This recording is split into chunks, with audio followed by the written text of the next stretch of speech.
Donc, après ce que je vous ai dit, vous allez me dire, ben voilà, c'est simple. On a une exposition pour diverses raisons à une faible diversité du microbiote, parce qu'on a pris des antibiotiques, parce qu'on ne mange pas bien. Donc tout ça, ça va déséquilibrer notre microbiote, ça va modifier notre système immunitaire, et puis on va avoir les maladies dont je viens de vous parler. Bon, c'est quand même un peu plus compliqué que ça. Donc cette fausse linéarité, il faut quand même aussi l'intégrer. Je ne vous dis pas ça parce que je peux vous expliquer tout ce qui va suivre, mais parce qu'il faut se méfier des gens qui vont aujourd'hui se baser sur ce premier schéma pour vous vendre la solution miracle. C'est un tout petit peu plus compliqué.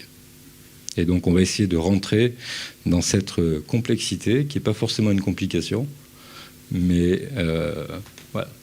Donc c'est ce que j'appelle la pyramide complexe du microbiote intestinal, qui en fait, au centre, vous allez avoir un petit peu les différents phénomènes induits.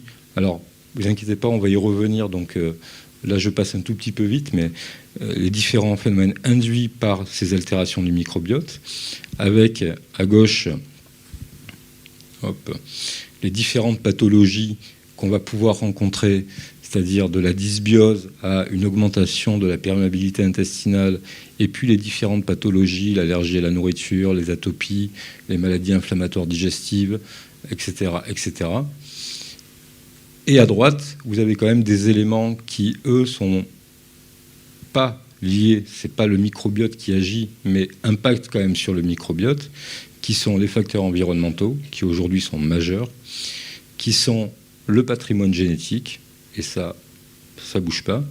Et puis quelque chose qu'on commence à appréhender beaucoup mieux maintenant, qu'on appelle l'épigénétique. L'épigénétique, c'est en fait, on s'est rendu compte que c'est pas parce qu'on avait le gène dans notre génome que ce gène s'exprimait. Donc en fait, il y a une modulation, à la fois dans le nombre de gènes exprimés, mais dans l'intensité aussi de cette expression, qui est liée à des facteurs qu'on appelle épigénétiques. C'est une manière de dire qu'on ne les connaît pas tous. Mais en gros, pour dire que l'expression de notre génome, et qui va donner ce qu'on appelle un phénotype, c'est-à-dire une sorte d'image, cette expression-là, elle est dépendante de facteurs qui sont différents de nos bases d'ADN qui constituent notre génome. Je ne sais pas si je suis clair. Si ça ne l'est pas, vous pourrez me reposer la question.